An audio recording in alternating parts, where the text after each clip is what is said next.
आज की कहानी में सुनिए कि माता सीता को किसने और क्यों श्राप दिया। चलिए अब कहानी को प्रारंभ करते हैं। एक बार सीता माता अपनी सहेलियों के साथ जनक जी के महल के बगीचे में मनोरंजन के लिए गई थी। वहाँ पर एक वृक्ष पर उन्होंने तोते को एक जोड़े को देखा। दोनों आपस में बात कर रहे थे। एक ने कहा कि अयोध्या में एक सुंदर और प्रतापी कुमार हैं जिनका नाम श्री राम है। उनसे सीता जी का विवाह होगा। श्री राम 11,000 वर्षों तक इस धरती पर राज्य करेंगे और सीता और राम दोनों एक दूसरे के जीवन साथी की तरह इस धरती पर सुख से जीवन बिताएंगे। सीता ने अपना नाम सुनकर दोनों पक्षियों की बात गौर से सुनने लगी। उन्हें अपने जीवन के बारे में और बातें सुनने की इच्छा जाग उठी। और फिर उन्होंने अपनी सहेलियों से कहकर उन्होंने दोनों पक्षी को पकड़वा लिया।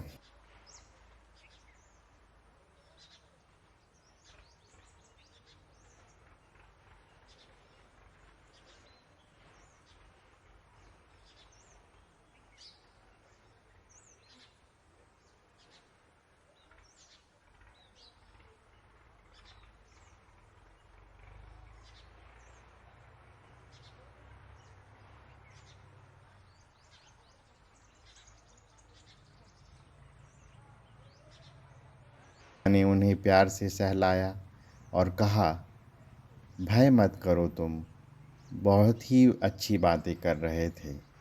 यह बताओ कि यह ज्ञान तुम्हें कहाँ से मिला। मुझसे डरने की कोई आवश्यकता नहीं है। दोनों का डर धीरे धीरे समाप्त हो जाता है। वह समझ गए कि यह स्वयं सीता ही है। दोनों ने बताया कि वाल्मीकि नाम के एक महर्षि हैं, वो उनके आश्रम में ही रहते हैं। वाल्मीकि रोज श्री राम और सीता के जीवन की चर्चा करते हैं।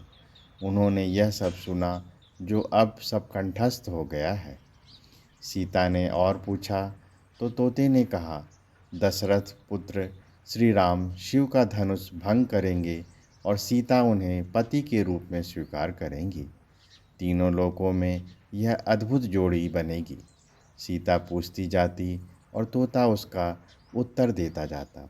दोनों थक गए। अब उन्होंने सीता से कहा, हे माता, यह कथा बहुत ही विस्तृत है। कई माह लगेंगे सुनाने में। दोनों उड़ने को तैयार हो गए। यह कहकर एक सीता ने कहा, तुमने मेरे भावी पति के बारे में बताया। उनके बारे में बड़ी जिज्ञासा होने लगी है। जब तक श्री राम आकर मेरा वरण नहीं करते, मेरे महल में ही तुम आराम से रहकर सुख भोग सकते हो। तोते ने कहा, हे देवी, हम वन के प्राणी हैं, पेड़ों पर रहते हैं, सर्वत्र विचरते हैं। मैं गर्भवती हूँ। मुझे घोंसले में जाकर अपने बच्चे को जन्म देना है। सीता जी नहीं मानी। तोते ने कहा, आप जिद ना करें माता। जब तक मेरी पत्नी बच्चों को जन्म दे देगी तो मैं स्वयं आकर शेष कथा सुना जाऊंगा। अभी तो हमें जाने दें। सीता ने कहा, ऐसा है तो तुम चले जाओ, लेकिन तुम्हारी पत्नी यहीं रहेगी। मैं इसे कष्ट न होने दूंगी। तोते को पत्नी से बड़ा ही प्रेम था। वह अकेला जाने को तैयार ना था। जब तोते को लगा कि सीता माता की चंगुल से वह मुक्त नहीं हो पाएगा तो विलाप करने लगा। मुनियों ने सत्य ही कहा है, मौन रहना चाहिए। यदि हम कथा ना कहते तो मुक्त होते आज। तोती अपने पति से विक्षोभ को सहन नहीं कर पा रही थी। उसने सीता से कहा, हे माता, आप मुझे पति से अलग ना करें। मैं आपको शाप दे दूंगी। सीता हंसने लगी। उन्होंने कहा, शाप देना है तो दे दो।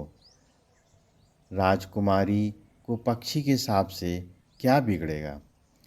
तोती ने शाप दे दिया कि एक गर्भवती को जिस तरह तुम उसके पति से दूर कर रही हो, उसी तरह तुम जब गर्भवती रहोगी तो तुम्हें पति का विक्षोभ सहना पड़ेगा।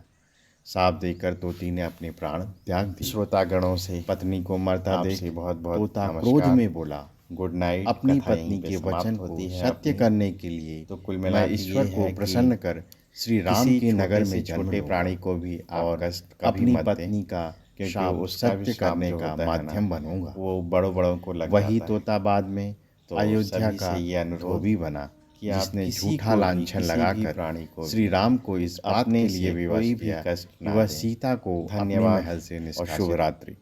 मिलते हैं नई कहानी के साथ अगली रात।